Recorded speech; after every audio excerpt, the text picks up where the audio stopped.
Assalamualaikum warahmatullahi wabarakatuh. Salam sejahtera untuk kita semua. Semoga kita dalam keadaan sehat walafiat semuanya. Amin. Pada kesempatan kali ini, kami dari kelompok 1 akan mempresentasikan tentang metode PSJM dari Manajemen Program Gizi yang diampu oleh dosen Bu Khori Aina SPD MKes.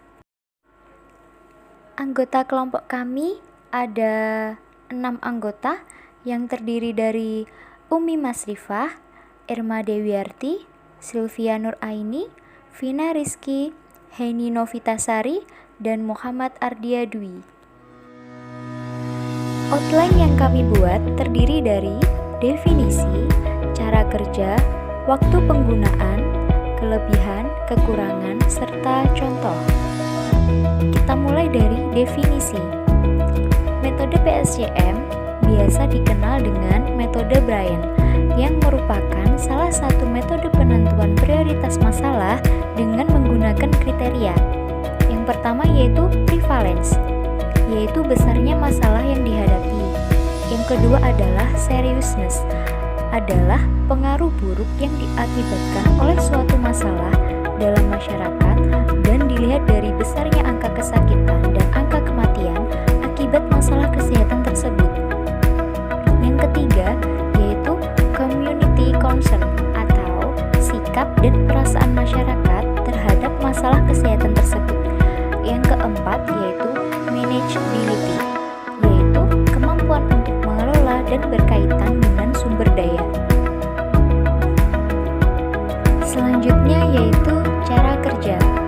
Metode Bryan atau PSJM dilakukan dalam 2 tahap, yaitu tahap pertama, pemberian scoring 1 paling minimal sampai 5 paling maksimal oleh masing-masing tim penilai. Pada kriteria P atau prevalence di atas, skornya didapatkan dari rumus berikut. P sama dengan 5 dikurangi A dibagi dengan O. Keterangannya yaitu P sama dengan besarnya kelompok atau staf yang terkena masalah, A sama dengan jumlah aset, dan O sama dengan jumlah pengguna.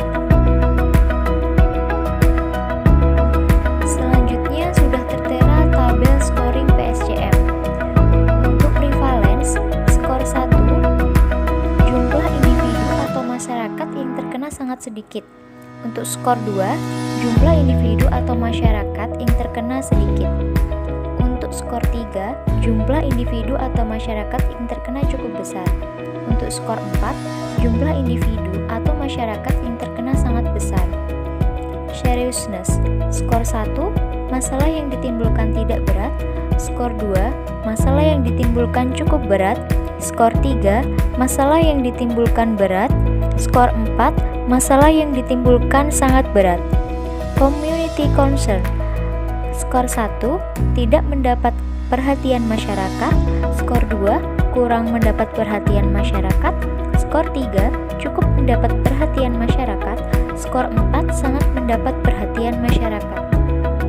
Untuk manageability, skor 1, tidak dapat dikelola dan diatasi. Skor 2, cukup dikelola dan diatasi. Skor 3, dapat dikelola dan diatasi. Dan skor 4 sangat dapat dikelola dan diatasi. Selanjutnya yaitu cara kerja metode PSJM tahap 2 dengan mengalihkan skor kriteria dengan rumus total skor P dikali S dikali C dikali M. Kemudian hasil pengalian dibandingkan antar masalah-masalah yang dinilai. Masalah dengan nilai yang tertinggi merupakan masalah urutan pertama. Urutan selanjutnya sesuai besarnya nilai prioritas masalah yang dinilai. Untuk selanjutnya yaitu waktu penggunaan. Metode PSJM ini dapat digunakan jika tersedia data-data kuantitatif yang relevan dari masing-masing penyebab masalah dalam suatu wilayah unit kerja. Selanjutnya yaitu kelebihan dan kekurangan. Untuk kelebihan, dengan metode PSJM ini Masalah dapat diselesaikan berdasarkan prioritas masalah yang paling dianggap serius, sehingga lebih tepat pada sasaran dan dapat meningkatkan efektivitas kerja dan efisiensi biaya ataupun tenaga pelaksana. Dan untuk kekurangannya, metode ini juga memiliki kekurangan atau kelemahan, yaitu hasil yang didapat dari setiap masalah terlalu berdekatan, sehingga sulit untuk menentukan prioritas masalah yang akan diambil. Pemberian nilai pada kriteria sangat tergantung pada kemampuan perencana memahami kriteria dan masalah tersebut. Berikut adalah contoh hasil scoring PSCM di bidang gizi. Hasil scoring di bawah ini adalah hasil scoring PSCM pada beberapa masalah penyebab ibu hamil kurang energi kronis atau KEK di wilayah Puskesmas Soko, Tuban. Permasalahan yang pertama yaitu kurangnya pengetahuan ibu tentang kebutuhan gizi untuk ibu hamil.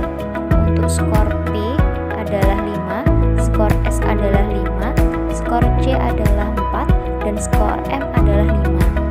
Yang totalnya adalah 500 dan merupakan kategori prioritas 1. Permasalahan yang kedua yaitu kurangnya dukungan keluarga dalam menyediakan makanan bergizi. Untuk P skornya 3, untuk S skornya 3, untuk C skornya 4, dan untuk M skornya 4 dengan total 144 yang memasuki prioritas kedua. Untuk permasalahan yang ketiga yaitu rendahnya daya beli untuk menyediakan menu seimbang untuk hamil. Untuk skor P yaitu 3, skor S 2, skor C 3, dan skor M 2 dengan total 36 yang memasuki prioritas keempat. Untuk permasalahan yang keempat yaitu PMT pemulihan dalam bentuk biskuit kurang efektif. Untuk skor P 2, skor S 2, skor C 2, dan skor M 2 dengan total 16 yang memasuki prioritas kelima. Dan untuk permasalahan yang kelima yaitu sanitasi dan hygiene yang kurang. Untuk skor P adalah 3, skor S 4, skor C 3, dan skor M 3 dengan total 108 yang memasuki prioritas ketiga. Untuk selanjutnya yaitu penjelasan skor mengenai masalah kurangnya pengetahuan ibu tentang kebutuhan gizi untuk ibu hamil.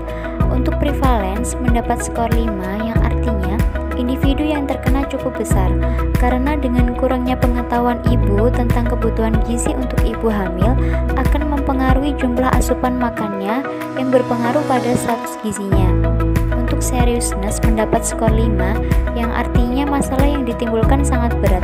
Kurangnya pengetahuan ibu tentang kebutuhan gizi untuk ibu hamil akan mempengaruhi jumlah asupan makannya yang berpengaruh pada status gizinya. Untuk community concern atau public concern mendapat skor 4 yang artinya masalah ini sangat mendapatkan perhatian masyarakat. Untuk manageability mendapat skor 5 yang artinya masalah ini sangat dapat dikelola dan diatasi melalui KIE pada Bumil, pemberian PMT pemulihan lokal, dan pendampingan Bumilkes. Untuk kesimpulan analisa masalah, berdasarkan penentuan prioritas masalah menggunakan metode Bryan, diperoleh masalah prioritas yang menyebabkan masih tingginya cakupan ibu hamil kurang energi kronis atau KEK di wilayah Puskesmas Soko, Tuban, yaitu kurangnya pengetahuan ibu tentang kebutuhan gizi untuk ibu hamil. Terima kasih telah menyimak presentasi dari kelompok kami. Semoga materi ini bermanfaat bagi kita semua. Untuk kritik saran dan tanya jawab bisa langsung ditambahkan di kolom komentar dan jangan lupa di subscribe.